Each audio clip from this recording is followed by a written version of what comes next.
इस कार्यक्रम के पुण्यार्जक हैं श्राविका शिरोमणि स्वर्गीय श्रीमती सुशीला देवी जैन एवं दानवीर श्रेष्ठी श्रावक रत्न 10 प्रतिमाधारी स्वर्गीय श्री बाबूलाल जी जैन, फाउंडर ट्रस्टी पूर्व चेयरमैन श्रीमती पुष्पावती दिगंबर जैन ट्रस्ट एवं संस्थापक श्री 1008 महावीर स्वामी दिगंबर जैन मंदिर नानापुरा सूरत की पुण्य स्मृति में उनके परिवार द्वारा व्यारा टाइल्स सूरत एवं हेल्थ नेचुरली @दुर्शेट महाराष्ट्र नेचर क्योर योगा एवं ध्यान केंद्र, राशि जैन ज्योतिष, नौकरी, वैवाहिक, गृह कलेश, व्यापारिक एवं पारिवारिक समस्या जैन ज्योतिष द्वारा एकमात्र समाधान, गोल्ड मेडलिस्ट, 100% काम, 100% सच्ची सलाह। www.jainjyotishrashi.com। संपर्क सूत्र 9999600073, दिल्ली, अहमदाबाद, गुवाहाटी। हम सम तम पम पम पम मम मम हम सम सम तम तम पम पम झम झीम झीम छीम छीम द्राम द्राम द्रीम द्रीम द्रावे द्रावे नमोर्ते भगवते श्रीमती पवित्र जलिने स्वाहा। आज जिन्हें प्रत्यक्ष रूप से शांति धारा करने का सौभाग्य मिला है,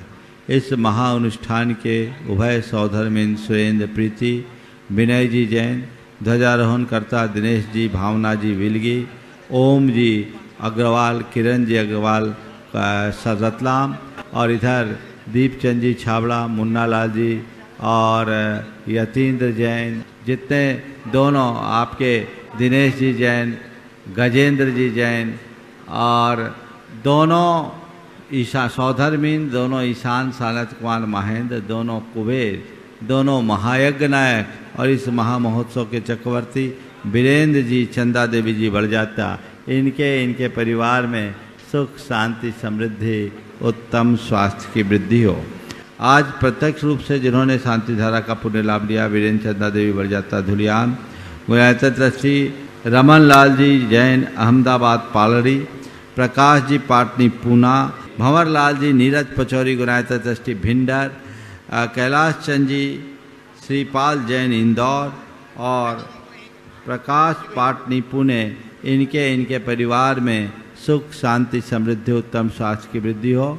और आज विशेष शांति धारा गिरिडीह निवासी राजकुमार सेठी की पुण्यतिथि पर श्रीमती कुसुमलता संतोष सेठी, डॉक्टर रजनी सुधीर, कीर्ति सेठी, सुरभि स्तुति सेल सेठी परिवार, जन्मदिवस के अवसर पर गरोठ मंदसौर से महेंद्र जैन, श्रीमती निर्मला गौरव रूपल जैन परिवार, न्यू दिल्ली से आकांक्षा जैन परिवार, आज मिर्जापुर से सुख शांति समृद्धि के लिए आदित्य जैन, शिवनी से श्रीमती कमला दिवाकर, शिवनी से जय कुमार पुष्पा बांझल, पुणे से मोहनी जैन और गोंदिया से सुनील जैन, साधना रूपल जैन, रीवा जैन परिवार, इनके परिवार में सुख शांति समृद्धि उत्तम स्वास्थ्य की वृद्धि हो। आज जिनके स्वास्थ्य लाभ की विशेष मंगल कामना की गई है, विशाखापत्तनम से कलावती देवी नाहटा, दुर्गापुर से शिरोमणि संरक्षक अनिल जी जैन, भिंडर से महावीर जी लिखमावत, इंदौर से प्रमोद जैन पाटोदी, गुवाहाटी से श्रीमती रूपा रारा, देहरादून से शिरोमणि संरक्षक श्रीमती कमलेश जैन, न्यूयॉर्क से शिरोमणि संरक्षक विनीता जी पापड़ीवार, धनपति दिनेश जी पापड़ीवार, इन्हें शीघ्र स्वास्थ्य की उपलब्धि हो, इनके परिवार में सुख शांति समृद्धि उत्तम स्वास्थ्य की वृद्धि हो। आज प्रत्यक्ष रूप से शांति धारा का पुण्य लाभ ले रहे हैं आज के पुण्यार्जक गुणायतन के शिरोमणि संरक्षक नित्य शांति धारा पुण्यार्जक श्रीमती चंदा देवी, धर्मपत्नी शांतिलाल जी सरावगी, मोतीलाल जी, शांतिलाल जी, श्रीमती चंदा देवी, धर्मपत्नी मोतीलाल जी सरावगी, शांतिलाल जी, श्रीमती सुमति देवी, निर्मल बीना, विजय रश्मि, अजय कंचन, याचिका अंकिता, गौरव, नैतिक सरावगी परिवार। शांति धारा पुण्यार्जक में ही दूसरी ओर से कोलकाता, डिमापुर, मुंबई, बेंगलुरु से पवन कुमार सेठी, पाना देवी सेठी, विनय शर्मी, कोलकाता से कंवरी लाल जी, सुमेरबल जी छाबड़ा परिवार, श्रीमती रत्नमयी देवी सेठी, श्रीमती इंदिरा देवी छाबड़ा, सुरेंद्र प्रीति, सिद्धांत, रिया, सलोनी, अजित, मोनिका, आयुषी, अर्णव, विनीत, ऋतिका, विवान, ऋतु, देवर्ष, सुधीर, ऋषित, हार्दिक, समस्त चूड़ीवाल सेठी छाबड़ा परिवार, इनके परिवार में सुख शांति समृद्धि उत्तम स्वास्थ्य की वृद्धि हो। जितने लोग यहाँ प्रत्यक्ष रूप से उपस्थित हैं, जो लोग शिविर में सहभागिता ले रहे हैं, जिन्होंने 10 दिन की विशिष्ट आराधना का मनोभाव बनाया है, पूरे देश भर के सभी के पर्यूषण 10 लक्षण निर्बाध संपन्न हो, सबका मंगल हो, सबका कल्याण हो, सभी सुखी रहे। श्री वीतरागाय नमः। ओम ह्रीं नमो अर्हंतानम, नमो सिद्धानम, नमो आयरियानम, नमो वध्यायनम, नमो लोये सब्बशाहूनम। चत्तारि मंगलम अनंता मंगलम, सिद्धा मंगलम, साओ मंगलम, केवली पन्नतो धम्मो मंगलम, चत्तारी लोगोत्तमा हंता लोगोत्तमा सिद्धा लोगोत्तमा साहु लोगोत्तमा केयली पनत्तो धम्मो लोगोत्तमो चत्तारी सन पहुँचामी हृंते सन पहुँचामी सिद्धे सन पहुँचामी साहु सन पहुँचामी केवली पन्नतम धम्मम शरण पवज्जामि। ओम ह्रीम अनादि मूल मंत्रेभ्यो नमः। सर्व शांतिम तुष्टिम पुष्टिम च कुरु कुरु। ओम नोरते भगवते प्रच्छिन्नासे दोषकल्मषाय दिव्य तेजो मूर्ति नमः। श्री शांतिनाथाय शांति कराय सर्वविघ्न प्रणाशनाय सर्वरोगा मृत्यु विनाशनाय सर्वप्रकृतिदोपद्रव विनाशनाय सर्वक्षाम डामर विनाशनाय। ओम ह्राम ह्रीम ह्रूम रौम र असिया उषा सर्व शांतिम तुष्टिम पुष्टिम च कुरु कुरु। ओम ह्रूम छुम भट कीटिम कीटिम घाते घाते परविघ्नान स्फोट स्फोट सचखंडान कुरु कुरु परमुद्रान छिंद परमंत्रान भिन्न भिन्न छ व रूम पट सर्व शांतिम कुरु कुरु। ओम ह्रीम श्रीम क्लीम ऐं अरहम अशिया उषा नहाद विद्याय नमो रियंतानम रोम सर शांतिम कुरु कुरु। ओम अहराम श्री ह्रीम आहुरूम ऊह रोम साहर जगदाद विनाशनाय ह्रीम श्री शांतिनाथाय नमः। सर शांतिम कुरु कुरु। ओम ह्रीम श्री शांतिनाथ अशोक तोर सत प्रातिहार मृताय अशोक तोर सत प्रातिहार सोन प्रतपदाय हमलवार ह्रीम बीजाय सर्वदो शांति कराय नमः। सर शांतिम कुरु कुरु। ओम ह्रीम श्री शांतिनाथाय सुरपुष्टि सत प्रातिहार मृताय सुरपुष्टि सत प्रातिहार सोन प्रतपदाय हमलवार ह्रीम बीजाय सर्वदो शांति कराय नमः। सर शांतिम कुरु कुरु। ओम ह्रीम श्री शांतिनाथाय दिव्यध्वनि सत प्रातिहार मृताय दिव्यध्वनि सत प्रातिहार सोन प्रतपदाय हमलवार ह्रीम बीजाय सर्वदो शांति कराय नमः। सर शांतिम कुरु कुरु।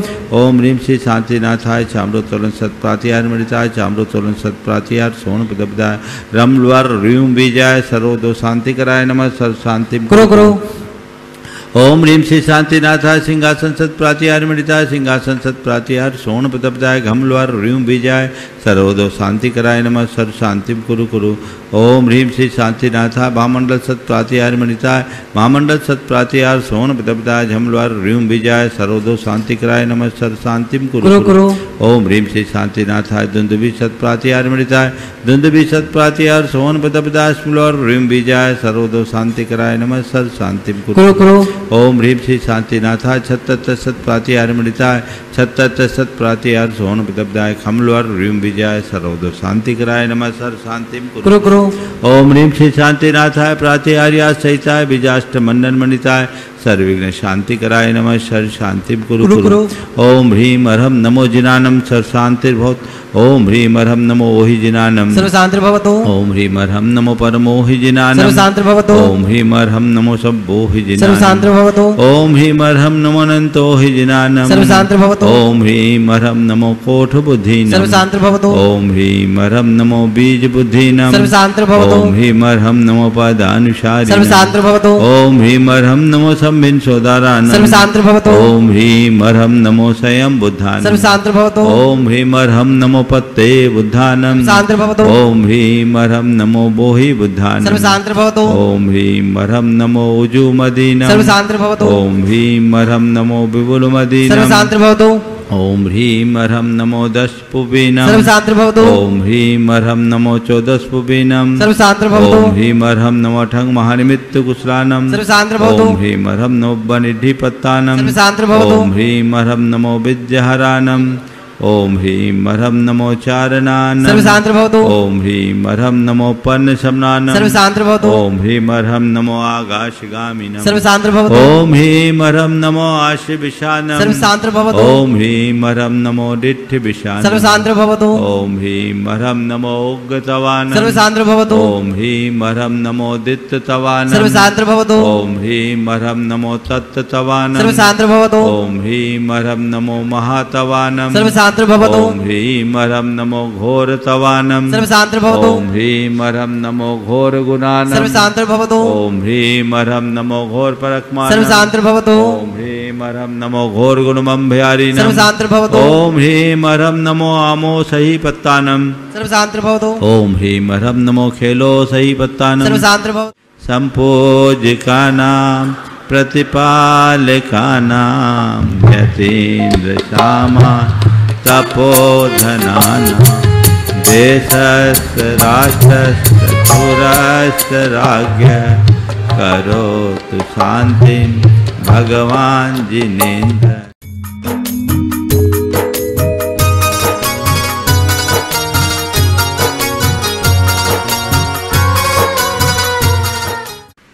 नमो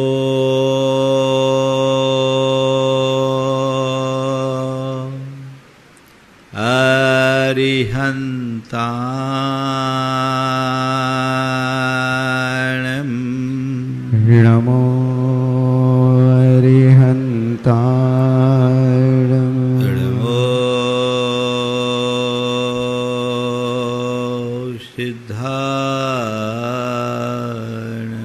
नमो सिद्धाणम् नमो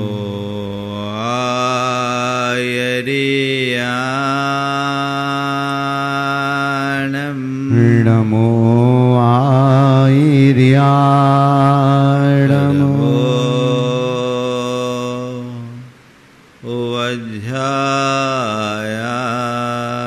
वज्रायाणम् नमो वज्रायाणम् नमो लोये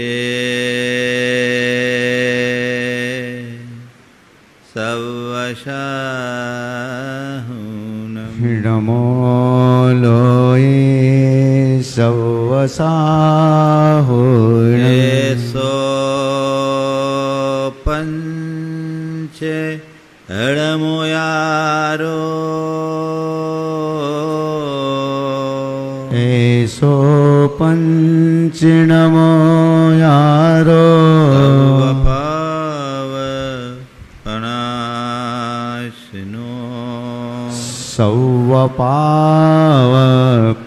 सौवपावपणासिनो मंगलालं च सव्वेसिं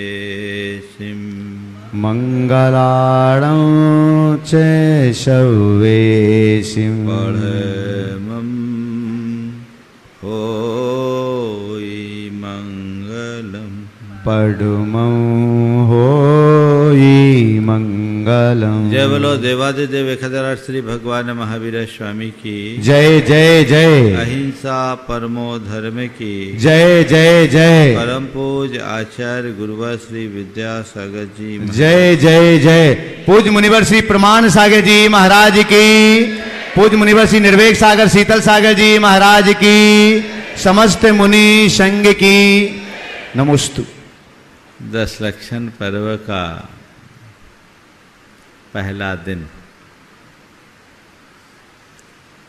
मैं देखता हूँ कि अन्य पर्वों और त्योहारों की तुलना में जब भी 10 लक्षण सामने आता है एक अलग प्रकार का उत्साह प्रकट हो जाता है। होता है कि नहीं? आज आप लोगों का मन उत्साहित है ना? है क्यों?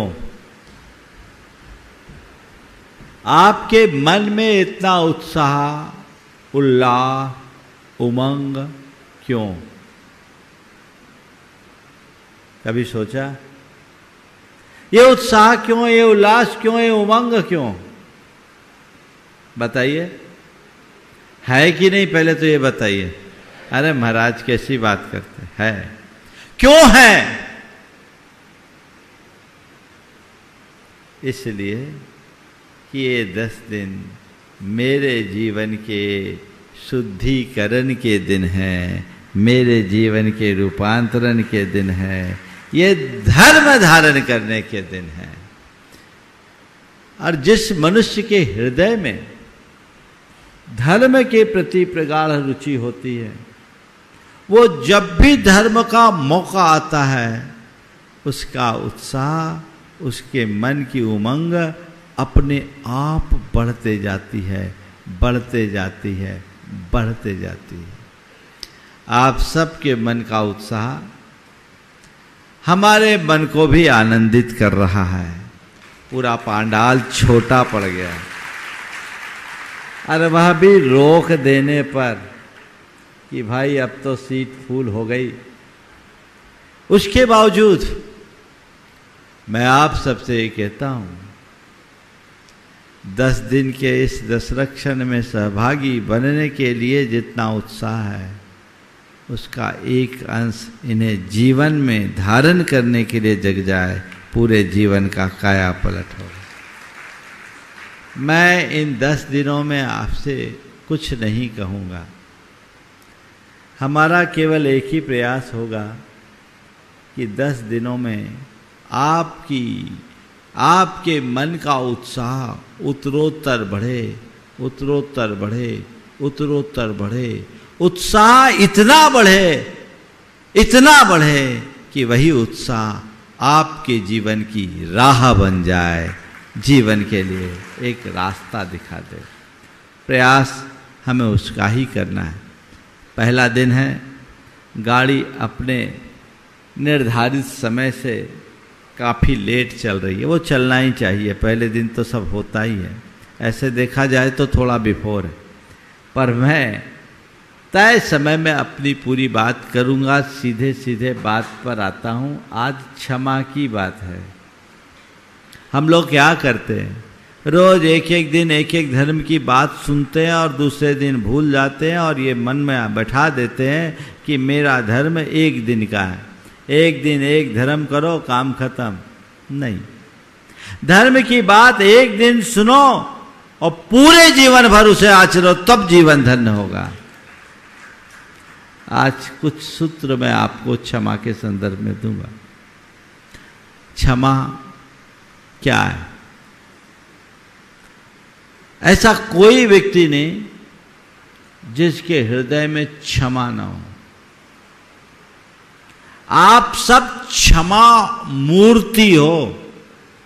महाराज, ये उल्टी बात कैसे कह रहे हो? हम तो सोच रहे थे आप हमें प्रचंड क्रोधी की उपमा देते, लेकिन आपने तो आज क्षमा मूर्ति कहकर आश्चर्य में डाल दिया है। हाँ, मैं सोच समझ के कह रहा हूं, आप सब क्षमा मूर्ति हो। अपने लिए एक बार ताली तो बजा दो। इतनी बड़ी बात कह दी, सबके सब क्षमा मूर्ति हो। क्यों? क्योंकि तुम्हारा स्वभाव क्षमा का है। क्षमा तुम्हारा स्वभाव है, तुम क्षमा मूर्ति हो। सच में पूछा जाए तो तुम भगवान हो, पर तुम्हें उसकी पहचान नहीं। तुम क्षमा मूर्ति होने के बाद भी अपने स्वभाव को भूलकर क्रोधाविष्ट हो जाते हो। जब आपको अपने स्वरूप का बोध होगा, वहां अपने आप क्षमा आ जाएगी। समझ गए? तो बोलो, मैंने सही बोला कि गलत? क्षमा मूर्ति हो कि नहीं? हाँ बोलो। हैं, क्षमा मूर्ति तो हैं, लेकिन अपने आप को कुछ और बना बैठे हैं। मैं चाहता हूं जो मैं हूं वही रहूं, अपने स्वभाव में रमूं। और ये स्वभाव किसी न किसी रूप में प्रकट भी होता है। आप सबके हृदय में 4 स्थितियों में क्षमा आती है। 4 स्थितियों में क्षमा। सबसे पहली क्षमा जहां आपका स्वार्थ होता है। कहीं स्वार्थ हो, वहां आप लोग बड़े क्षमा मूर्ति हो जाते हो। रोज का अनुभव है। दुकान में बैठते हो, ग्राहक दिमाग चाटता है, ऊपर से उठपटांग बोल देता है। आप लोग क्या करते हो? उस पर गुस्सा करते हो? क्या करते हो? हाँ, गुस्सा करते हो? मुस्कुरा के कहते हो कोई बात नहीं बहन जी, फिर आइएगा, नया माल आने वाला है।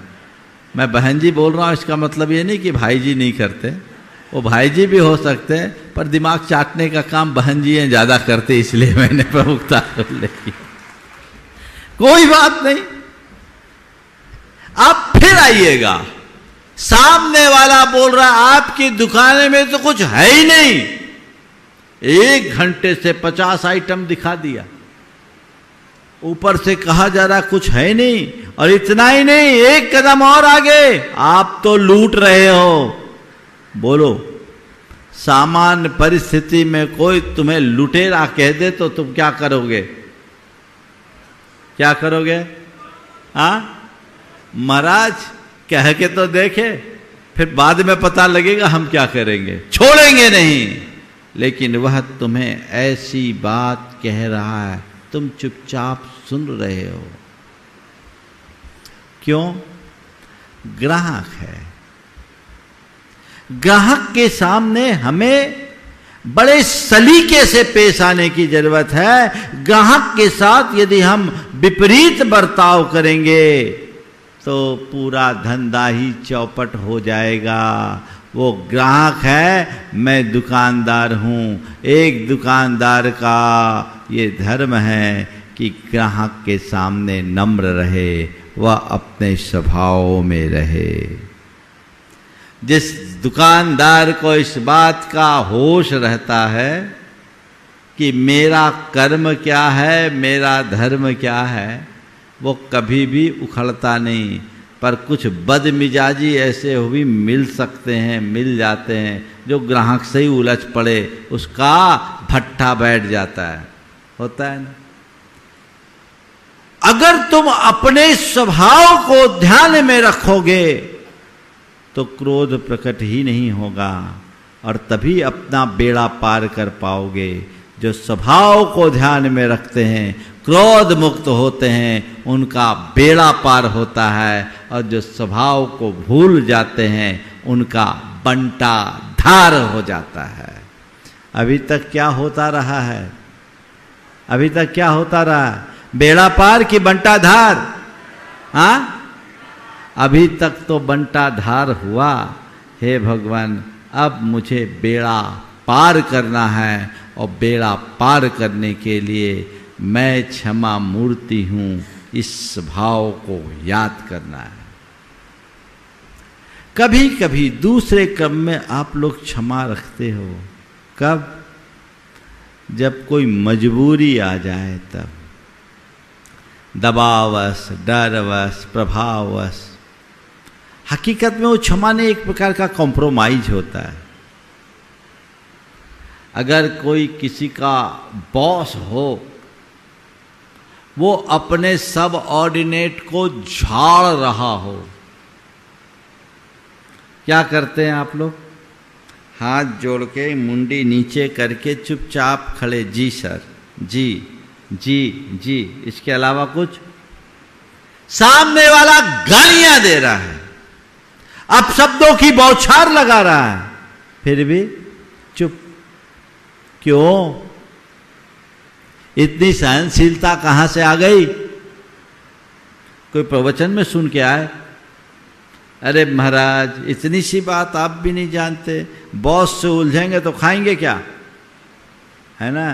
तो महाराज जी, बॉस तो बॉस है, उसकी बात तो हमें सुननी ही पड़ती है, और सुन के हम उसे अनसुना भी नहीं कर सकते, मानना पड़ती है, चाहे वह मेरे मन के अनुकूल हो तो और मेरे मन के प्रतिकूल हो तो।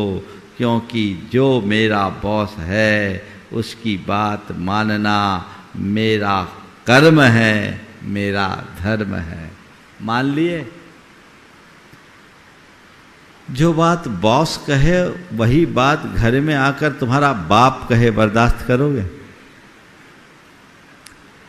अब तुम्हारी बीवी बच्चे कह दे, बर्दाश्त करोगे? दूसरों की बात को तुम झेल लेते हो, अपनों की बातों को झेल नहीं सकते, क्योंकि तुम्हें इस बात का ध्यान है ये मेरा बॉस है, इसके साथ बदसलूक करेंगे मेरा कैरियर बिगड़ जाएगा। जिस दिन तुम्हें ये ध्यान में आ जाए ये मेरा बाप है, ये मेरा भाई है, ये मेरी पत्नी है, ये मेरा बेटा है, इसके साथ यदि हम गलत बोलेंगे तो मेरा संबंध बिगड़ जाएगा, जीवन अपने आप संवर जाएगा। कैरियर ना बिगड़े इसकी तुम्हें चिंता है, संबंध बने रहे इसकी चिंता क्यों नहीं? कैरियर ना बिगड़े इसकी तुम्हें चिंता है और तुम उसके प्रति सावधान रहते हो। संबंध ना बिगड़े इसकी तुम्हें चिंता क्यों नहीं? जिस दिन ये चिंता होने लगेगी तुम्हारे जीवन के लक्षण बदल जाएंगे और तभी 10 लक्षण सार्थक होंगे। अपने संबंधों के प्रति जागरूक रहो। सामने वाला भारी तो गुस्सा, क्यों इससे पंगा लेंगे तो मिट जाएंगे। ठीक है भैया, तो ये समझो पंगा किसी से लोगे मिट जाओगे। भले आज तुम भारी दिख रहे हो, कल तुम्हें कहीं ना कहीं कमजोर तो होना पड़ेगा। सच्चे अर्थों में गुस्सा करना हमारे जीवन का हल्कापन है। जिसका व्यक्तित्व हल्का होता है, उथला होता है, वही बात बेबात में गुस्सा करता है। जो धीर भीर गंभीर होते हैं वे छोटी मोटी बातों को तो सहज पीने की सामर्थ्य विकसित करते हैं। तो आप कभी मजबूरी में गुस्सा करते हो, है ना? एक बार की बात, एक आदमी जा रहा था, उसके स्कूटर से छींटा उछता, बरसात का समय था, और वह एक पहलवान के कपड़े में लग गया, एक व्यक्ति के कपड़े में लग गया। कपड़े गंदे हो गए, सफेद कपड़े पहने थे। जोर से वाले, अंधा है क्या, दिखता नहीं? सामने वाले ने अपनी स्कूटर रोकी, बाइक थी, बाइक रोकी, पीछे की तरफ मुड़ा तो देखा इलाके का डॉन था। इलाके का डॉन था। मुड़ के देखा, क्यों जी क्या बोलते हो? बोले कुछ नहीं, पूछना चाहते हैं आपको लगी तो नहीं? आपको लगी तो नहीं? अभी जो गुस्सा था वो सारा गुस्सा हवा हो गया, क्योंकि सामने वाला मुझसे भारी है। बस एक बात ध्यान में रखो, जो गुस्सा में भरता है वो हल्का हो जाता है, और तुम हल्के हो तो सामने वाला भारी है। बस इतनी बात मन में बिठाल दो, सामने वाला भारी है, मैं गुस्सा कर रहा हूं, मैं हल्का हूं, क्षमा अपने आप आ जाएगी। कुछ करना पड़ेगा क्या? ये मजबूरी की क्षमा नहीं। तीसरे स्टेज में कई लोग क्षमा करते हैं, कब? भड़ास निकाल कर। क्या? भड़ास निकाल कर। जितना बोलना बकना है बक लिया, ठोकना भी है तो ठोक दिया। बाद में कहते हैं जा तुझे क्षमा किया, माफ किया। अरे अब क्या माफ किया? अब बचा क्या? पूरी कसरी निकाल दी, अब बंदूक की सारी कारतूस बाहर हो गई। उसके बाद कहते कि अब मैं नहीं मारूंगा तो क्या होगा? नहीं, भड़ास निकाल करके भी यदि आप किसी को क्षमा करते हैं तो वो क्षमा नहीं है, ये कुछ पल के आवेग की शांति है। सच्चे अर्थों में तुम्हारे हृदय में क्षमा हो तो भड़ास होनी ही नहीं चाहिए। ये जो तुम्हारे अंदर का विकार है क्रोध, यही तुम्हारे अंदर की भड़ास है जो तुम्हारे चित्त को उद्वेलित करता है। काश हम अपना प्रतिक्रमण करें और प्रत्याख्यान करें, अंदर की सारी भड़ास को स्थायी रूप से निकाल दें, तो हमारे जीवन का काया पलट हो जाए, हमारा जीवन धन्य हो जाए। भड़ास को निकाल दो, फिर तो कभी ये नहीं अंदर से क्रोध ही खत्म हो गया तो क्षमा ही क्षमा है। आज जिस क्षमा की बात मैं आपसे करना चाह रहा हूं, जो वास्तविक क्षमा, जैसे उत्तम क्षमा का नाम दिया गया, वो क्या है?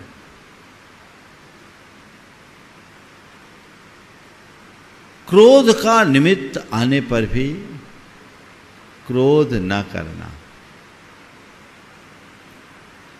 सत्यपि प्रतिकार सामर्थ्य अपकार सहनम क्षमा।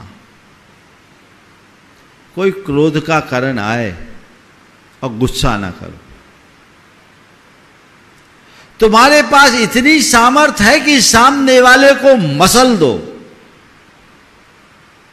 फूंक दो तो भस्म हो जाए, फिर भी उसके अपकार को सह लेना क्षमा है। बहुत कठिन है ना कठिन? हाँ, सच में जिसके अंदर इतनी सहिष्णुता आ गई उसका जीवन धन्य है। हमारे अंदर की क्षमा दूसरी तरफ बहती है। पर मैं आप सबसे कहना चाहता हूं, क्रोध का कारण आने पर भी क्रोध न करो, ये बहुत ऊंची स्थिति है। पर मैं आज आपसे कहूंगा, क्रोध का कारण आए, क्रोध कर लो। क्या बोल रहा हूं? क्रोध का कारण हो, क्रोध कर लो। मैं आज आपसे क्रोध करने की बात कर रहा हूं। अरे हो क्या गया, आज तो उल्टी उल्टी बात कह दिए। पहले हमको क्षमा मूर्ति बता दिए, अब बोल रहे क्रोध कर लो। बोले हाँ कर लो। क्यों? क्योंकि मुझे मालूम है कोई कितना भी कहे कि क्रोध का कारण आने पर क्रोध ना करो, हो ही नहीं सकता कि तुम क्रोध ना करो। हो सकता है क्या? जो आदमी बिना वाद्य के नाचता हो वो वाद्य बजे और पांव न थिरके, संभव है क्या? बोलो मुन्ना भाई, वाद्य बजेंगे तो नाचेगा ही। अरे बिना कारण के गुस्सा करने वाला कारण पलने पर गुस्सा ना करे, बड़ा असंभव जैसा है। मैं आपसे कहता हूं, क्रोध करना कर लो। क्या बोल रहे हैं मैडम? हाँ, क्रोध करना है कर लो, पर कलह मत करो। क्या बोल रहा हूं? 4 स्थितियां हैं: क्रोध, कलह, वैर और प्रतिशोध। क्रोध, कलह, वैर, प्रतिशोध यानी बदला। ये चारों स्थितियां उत्तरोत्तर आगे बढ़ रही है। क्रोध का कारण आने पर क्रोध करो, पहली कोशिश करो कि क्रोध हो ही नहीं। हो सकता आप में इतनी क्षमता है, अगर अपने स्वरूप को ध्यान में रखोगे तो क्रोध से बच सकोगे। जो हमने आपको पिछले उदाहरणों में बताया, ऐसा नहीं है कि आप गुस्से पर काबू नहीं कर सको। दिन भर में तो आप खूब गुस्सा पीते हो, बिना गुस्सा पिए आगे जा ही नहीं सकते, करना पड़ता है। अगर व्यक्ति अपने स्वरूप के प्रति थोड़ा जागरूक हो तो काफी अंशों में अपने क्रोध पर नियंत्रण रख सकता है। लेकिन कदाचित क्रोध आ ही जाए, कई रूपों में होता है, क्षोभ के रूप में, झुंझलाहट के रूप में, खींच के रूप में, गुस्से के रूप में, तमतमाहट के रूप में, किसी रूप में भी क्रोध आए, क्रोध को क्रोध के स्तर पर खत्म करो। उसे कलह यानी झगड़ा का रूप मत लेने दो। क्या बोला? क्रोध को कलह का रूप मत लेने दो। ये कर सकते हैं?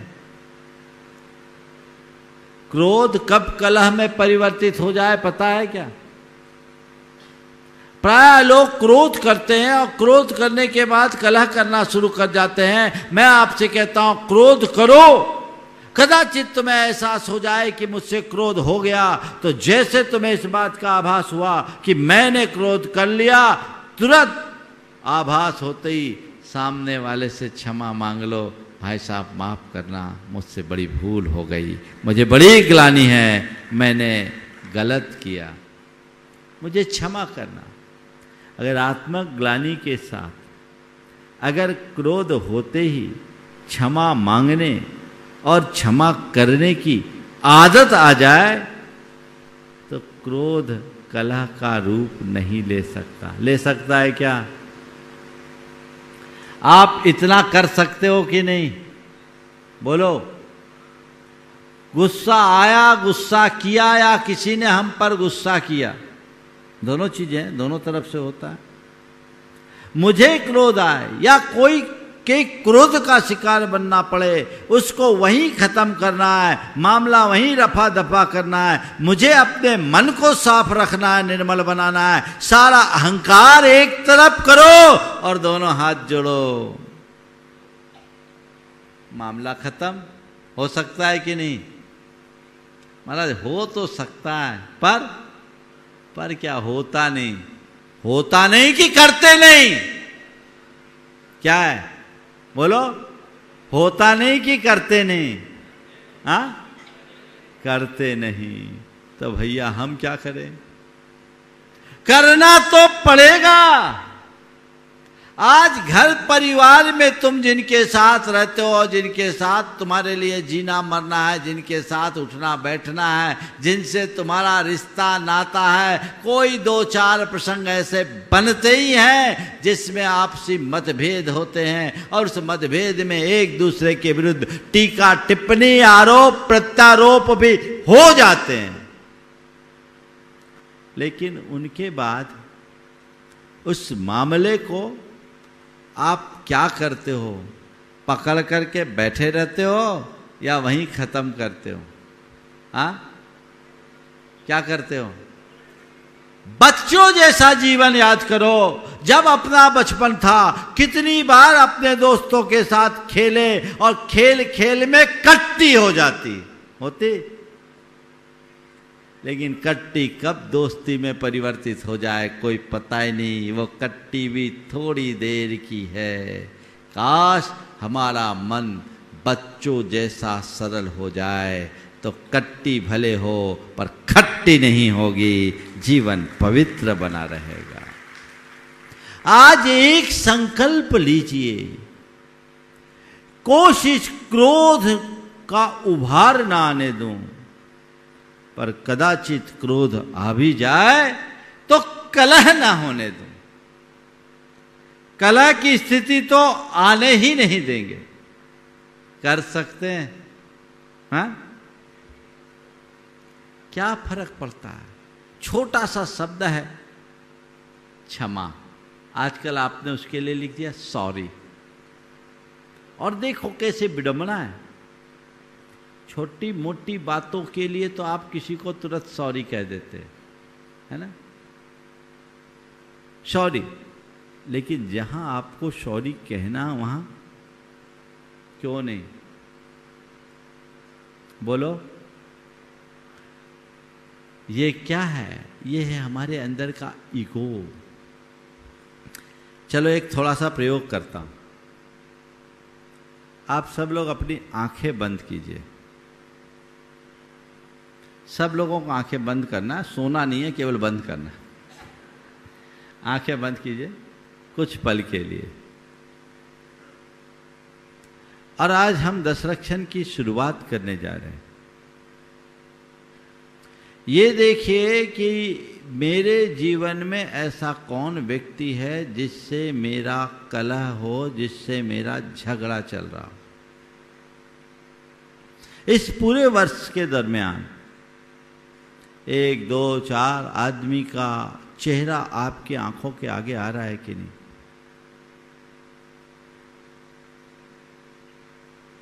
आपको अपने आंखों को बंद करके ऐसे व्यक्ति की खोज करना है। निश्चित ऐसे व्यक्ति की छाप आपके मानस पर होगी। यदि कोई ऐसा व्यक्ति आपको दिख रहा है, आंखें खोल लीजिए। दिखा कि नहीं दिखा? बोलो, कितने लोगों को दिखा? हाथ उठाओ। अरे हाथ तो उठाओ अच्छे से। महिलाओं में इसका मतलब मुझे लगता है यहां की महिलाएं सब दूध की धुली है। क्या बात है, कोई नहीं दिखा? एक बार उठाओ हाथ ईमानदारी से। हाँ, अब सही बात। मतलब क्या निकला? अब जो व्यक्ति तुम्हें दिखा कि इससे मेरा झगड़ा चल रहा है, अब ये बताओ उस झगड़ा को जिंदा रखना चाहते हो कि खत्म? हाँ, बोलो जोर से। अब खत्म कैसे होगा? कोर्ट कचहरी में कैसे होगा? आज मन में संकल्प लो कि उस व्यक्ति से पहले हम क्षमा मांगेंगे और उस व्यक्ति को हम क्षमा करेंगे। झगड़ा खत्म। यदि उसकी गलती, हमारी गलती है तो हम क्षमा मांगने में संकोच नहीं करेंगे, और सामने वाले की गलती है तो क्षमा करने में संकोच नहीं करेंगे। कर सकते हैं कि नहीं बोलो? क्षमा मांगते और करते ही तो झगड़ा खत्म हो जाता है। होता है? ये बड़ा कठिन है। कदाचित क्षमा मांगना तो फिर भी सरल, क्षमा करना तो बड़ा टेढ़ा है। और बड़े की बात जाने दो, छोटा बच्चा भी होता है ना, मैंने देखा दूध पीता बच्चा 2.5 बरस का बोलना ही सीखा समझ लो। उसकी माँ ने मेरे सामने, उसने कुछ बोल दिया जो नहीं बोलना चाहिए। माँ ने कहा महाराज से सॉरी कहो। वो काहे को सॉरी कहे? 3 दफे कह दी, बेटा सॉरी कहने को तैयार नहीं, और ज्यादा कहे तो रोना शुरू कर दिया। ये बच्चे के अंदर के संस्कार है, यही तो आगे बढ़ेगा। जो व्यक्ति अंदर से सरल होता है, क्षमा वही धार सकता है। दरअसल क्रोध हमें कमजोर बनाता है और क्षमा हमें बलवान बनाता है। यदि अपनी चेतना को बलवान बनाना है, क्षमा भाव धारण करो। मुझे क्रोध को कलह में परिवर्तित नहीं होने देना है। झगड़ा खड़ा करना ही नहीं है। अगर झगड़ा है तो उसे मिटाने का प्रयत्न करना है। तीसरा है बैर। कलह के बाद बैर, गांठ बांध के रख लेना। कई बार ऐसा होता है,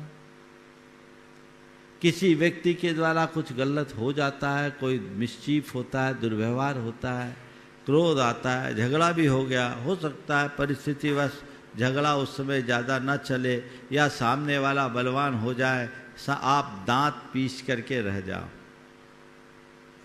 होता है, लेकिन अंदर गांठ बांध लेते हैं। आने दो, मौका आने दो, फिर सबक सिखाएंगे। ये वैर की गांठ कई लोगों के हृदय में बड़ी गहरी होती है। अपने अंदर झांक कर देखो, मेरे मन में किसी से बैर तो नहीं जुड़ रहा, मेरे मन में कोई बैर तो नहीं पल रहा है। अगर बैर भाव है तो ये बहुत बड़ी बुराई है, वो मेरी चेतना का पतन करने वाला है। नहीं बैर अभिमान हो जग में, क्षोभ कभी नहीं। नहीं बैर अभिमान हो मन में, क्षोभ कभी नहीं हो। मैत्री प्रेम का भाव रहे नित, मन मंगलमय हो। मंगल मंगल होए जगत में, सब मंगलमय हो। आप रोज दोहराते हो। बैर तो नहीं है मेरे मन में किसी के प्रति कोई गांठ। इसकी कसौटी क्या है? कैसे पता लगेगा कि बैर है या नहीं है? किसी से तुम्हारी बुराई हो, किसी से तुम्हारी लड़ाई हो, और उसका नाम सुनते ही यदि तुम्हारे मन में क्षोभ होने लगे तो समझ लेना अंदर बैर की गांठ बंध गई है, और ये भव भव तक भटकाएगी। आप लोग न जाने कितने वर्षों से क्षमा धर्म का उपदेश सुन रहे हो, और न जाने कितनी क्षमा वानियां कर लिए, लेकिन हो सकता है इस सभा में कोई ऐसा व्यक्ति भी हो जिसके मन में किसी के प्रति वैर की गहरी गांठ हो। मैं आपसे कहता इस गांठ को खोल देना, क्योंकि ये गांठ हमारे जीवन को छोटा बनाती है। एक धागे में जितनी गांठ लगाओ, धागा छोटा होगा। तुम्हारे मन में जितना प्रबल बैर होगा, जीवन उतना क्षुद्र होगा, सोच छोटी होगी। मैं एक स्थान पर था, हमारा प्रवास था। प्रवास क्या, चातुर्मास था। और चातुर्मास में वहाँ के दो व्यक्ति थे जो रिश्ते में आपस में समधी थे, पर घोर प्रतिद्वंदी, दोनों एक दूसरे के प्रबल विरोधी, और समाज की पूरी राजनीति के धुरी भी वही दो थे। दोनों पैसे वाले थे, बराबरी के थे। जैसे आजकल भारतीय जनता पार्टी और कांग्रेस जैसा पक्ष, सत्ता पक्ष और विपक्ष का हाल होता, वैसे ही उन लोगों का। हमारा प्रवास हुआ, लोगों ने कहा महाराज जी यदि ये दो एक हो जाए तो हमारी समाज के लिए बहुत बड़ी उपलब्धि होगी। मैंने सुना, हमने कहा ठीक है, देखो वक्त आएगा तो देखेंगे। संयोग से दोनों धार्मिक थे, चौका लगाना, आहार दान देना, बढ़ चढ़ करके काम करना। एक के यहां हमारा आहार हुआ। वो उस समय समाज का अध्यक्ष था। आहार के बाद जब वो बैठा, मैंने एकांत पाकर उससे चर्चा छेड़ी। आपको क्या बताऊं, जैसे ही मैंने उसका नाम लिया, एकदम तुनक कर कहा महाराज उस आदमी का नाम मत लीजिए, उसका नाम सुनते ही मेरे अंदर आग लग जाती है। महाराज जी माफ करे, उस आदमी का नाम मुझसे मेरे सामने मत लीजिए, उस आदमी का नाम सुनते ही मेरे अंदर आग लग जाती है। हमने कहा ठीक है भैया, कहाँ आग लगी, माफ कर मैंने आग लगा दिया, पर मैं कहता हूँ आग लगी तो कोई बात नहीं, थोड़ा पास में आ जा, सर्दी बहुत है, मैं थोड़ा ताप लूँ, मेरी सर्दी दूर हो जाए। नहीं नहीं महाराज, वो आदमी सही नहीं है, एकदम थर्ड क्लास आदमी है, बड़ा घटिया आदमी है। मुझे लगा अभी ये आदमी बड़े वेग में है, इस समय कुछ कहना ठीक नहीं। ठीक है, मैंने बात को डाइवर्ट किया, इधर उधर की बात की, पर काम तो मुझे करना ही था। काम मुझे करना था, इधर उधर की बात करके फिर धीरे धीरे मैंने उससे कहा भाई मेजर ऑपरेशन के पहले एनेस्थीसिया जरूरी होती।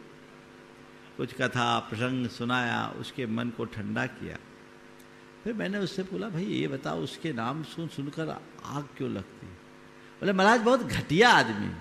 अच्छा घटिया आदमी है तो उसने क्या तुमको कुछ तुम्हारा उसका क्या संबंध? हमारे समधी है। समधी है तो क्या हुआ? बोले मैंने उनकी बेटी ली है। बोले उस आदमी ने तुझे बेटी दी ना? बोले हाँ बेटी दी। मैंने उनकी बेटी तुम्हारी बहू? बोले हाँ बहू है। बोले बहू कैसी? बोले बहू तो बहुत बढ़िया, बहू बहुत बढ़िया है। तो हमने कहा वो आदमी घटिया, बाप घटिया, तो बेटी बढ़िया कैसे हो सकती? तुम कह रहे हो बाप घटिया है, वो आदमी घटिया है, और जो बहू तुम्हारे घर आई उसको तुम बोल रहे हो बढ़िया है, तो घटिया बाप की बढ़िया बेटी नहीं हो सकती। कहीं ना कहीं कोई चूक है। आखिर तुम्हारा उसके साथ ये अनबन, ये खटपट क्यों कर है? क्यों कर है? उसने बोला महाराज क्या बताओ, उसने मेरा बहुत बड़ा अपमान किया। अपमान किया? अपमान किया? क्या किया? बोले महाराज उसने मुझे कंगला कह दिया। समझता क्या? बोले कब कहा? किसने कहा? बोला महाराज आज से 30 वर्ष पुरानी बात हो गई। बात बहुत पुरानी है, घटना मेरे सामने आए करीब 20 वर्ष हो गए, मैंने 50 साल पुरानी बात हो गई। तो 30 वर्ष पहले। बोले क्या कहा? आपसे कहा? बोले नहीं उसने मुझसे नहीं कहा, लोगों से कहा, लोगों ने मुझे बताया। क्या बताया भैया? आपने कभी इसकी जांच पड़ताल कर ली? नहीं महाराज हमारे भरोसेमंद आदमी ने बोला ऐसा हो नहीं सकता, मुझसे कंगला कह दिया, मुझे ऐसा कह सकता है, मेरी औकात नहीं जानता, वो मुझे पहचानता नहीं है, क्या समझता मुझे? ऐसा वैसा आदमी समझता। महाराज मैं उससे मतलब ही नहीं रखता। ये तो बेटी उसने दी, ठीक है, बहू है, बाकी मेरा घर बढ़ रहा है इसलिए, लेकिन वो आदमी किसी लायक नहीं है। मैं उसे फूटी आंख मुझे वो नहीं सुहाता। ठीक है भाई थोड़ा शांत हो। क्या बोला तुझे? कंगला बोला? किसने बोला? क्या बोला ये तो बताओ। 30 वर्ष पहले तुमने बोला और आज तक तुम्हें याद है? कभी तुमने उस व्यक्ति से बात करने की कोशिश की कि तुमने ऐसा क्यों बोला, और बोला भी है कि नहीं बोला? बोला ये सब कहने की क्या जरूरत? बोले नहीं, ये बात ठीक नहीं है। तुमने जो भी अपने मन में निर्णय लिया, निर्णय तुम्हारा है, तुम इसको अंदर इस जहर को पाल के रखना चाहते हो, पालो, नुकसान तुम्हारा होगा। लेकिन मैं तुमसे इतना ही कहना चाहता हूँ, कोई भी काम हड़बड़ी में नहीं करना चाहिए। तुम्हें कम से कम बातों को समझना चाहिए। बात क्या थी आप सुनकर के हंसोगे।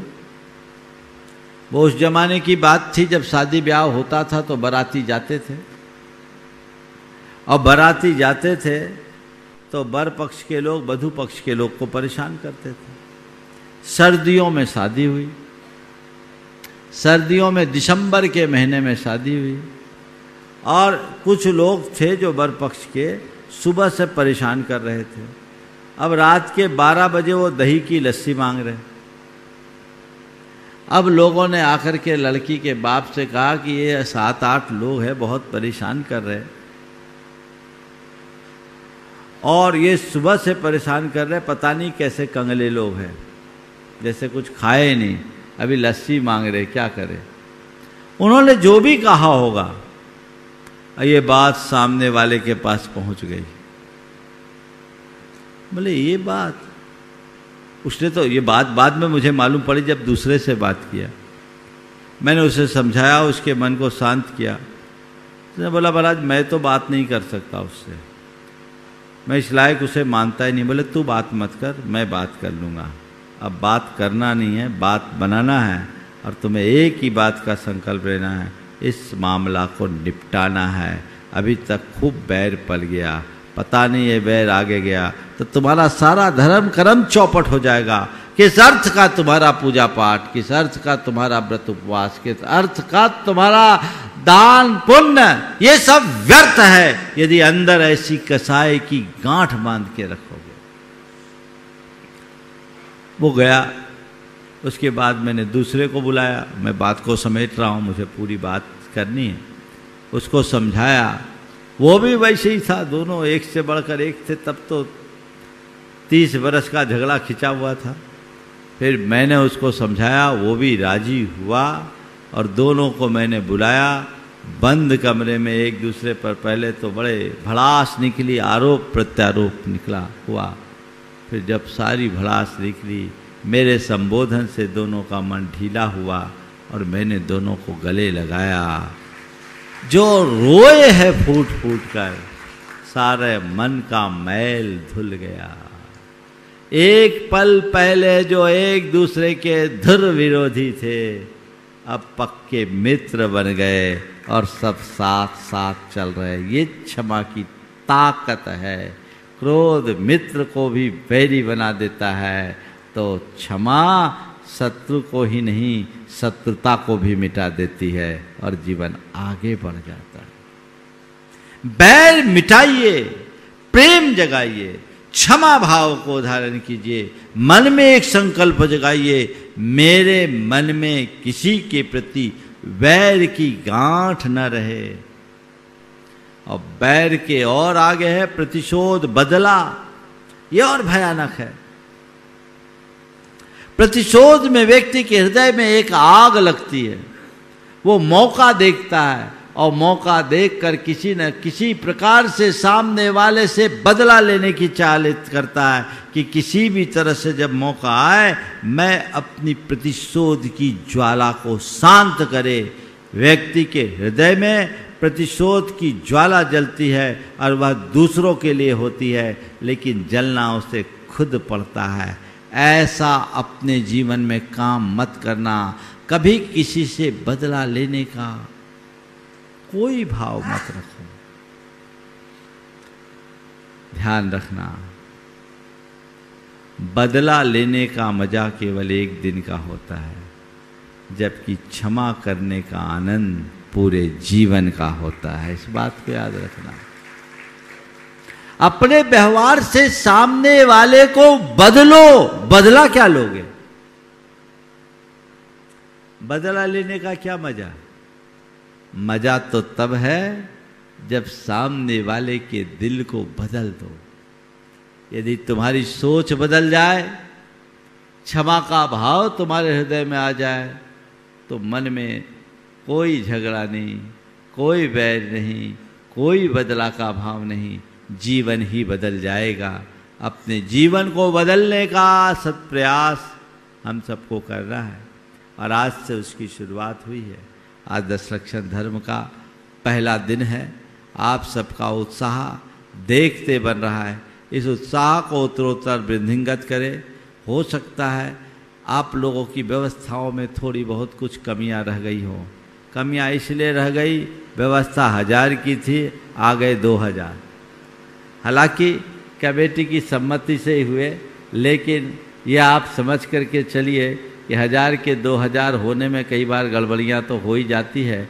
एक व्यक्ति अपने एक धर्मपत्नी से कहा कि आज मैं आ रहा हूँ, मेरे साथ मेरे 2 मित्र आएंगे, उनका भी भोजन होगा। पत्नी ने तैयारी कर ली।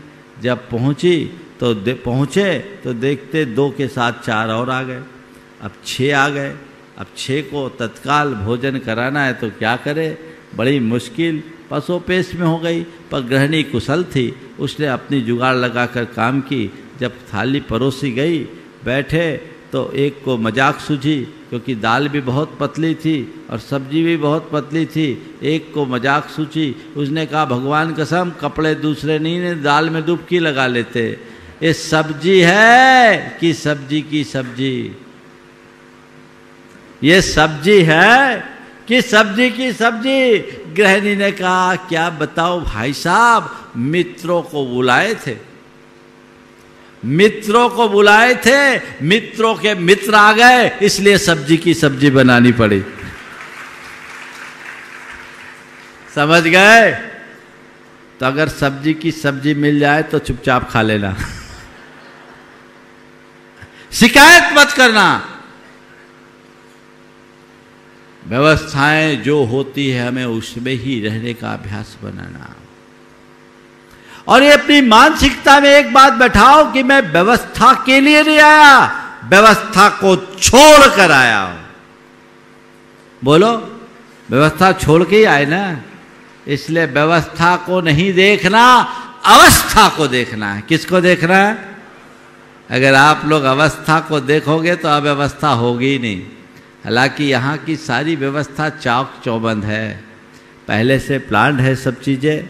मेरे ख्याल से सब कुछ ठीक है, लेकिन ये तो आप सबका अभ्यास है। कितनी भी कुशल गृहिणी हैं, पहली रोटी तो थोड़ी गड़बड़ होती ही है। इसलिए पहली रोटी को तो सब नज़रअंदाज करते ही हैं। आप सबको भी नज़रअंदाज कर देना है। इसमें किसी प्रकार की प्रतिक्रिया बिल्कुल नहीं करना और व्यवस्थाओं में आपको भी सहयोग देना है, तब सारा काम आपका अच्छा हो सकेगा।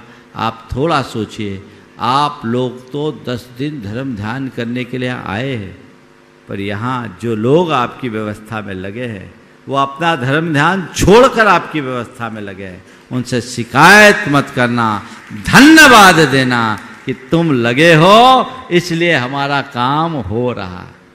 19-20 कुछ हो जाए तो क्या करना? उत्तम क्षमा धार लेना, जिससे अपना जीवन धन्य हो सके। भावना योग का अभ्यास करे और आज एक बात बार बार दोहराए, मुझे शांत रहना है, मुझे शांत रहना है, मुझे संयम रखना है, मुझे संयम रखना है। इस कार्यक्रम के पुण्यार्जक थे श्रावका शिरोमणि स्वर्गीय श्रीमती सुशीला देवी जैन एवं दानवीर श्रेष्ठी श्रावक रत्न 10 प्रतिमाधारी स्वर्गीय श्री बाबूलाल जी जैन, फाउंडर ट्रस्टी पूर्व चेयरमैन श्रीमती पुष्पावती दिगंबर जैन ट्रस्ट एवं संस्थापक श्री 1008 महावीर स्वामी दिगंबर जैन मंदिर नानापुरा सूरत की पुण्य स्मृति में उनके परिवार द्वारा व्यारा टाइल्स सूरत एवं हेल्थ नेचुरली @दुर्शेट महाराष्ट्र नेचर क्योर योगा एवं ध्यान केंद्र, राशि जैन ज्योतिष, नौकरी, वैवाहिक, गृह कलेश, व्यापारिक एवं पारिवारिक समस्या जैन ज्योतिष द्वारा एकमात्र समाधान। गोल्ड मेडलिस्ट, 100% काम, 100% सच्ची सलाह। www.jainjyotishrashi.com। संपर्क सूत्र 9999600073। दिल्ली, अहमदाबाद, गुवाहाटी।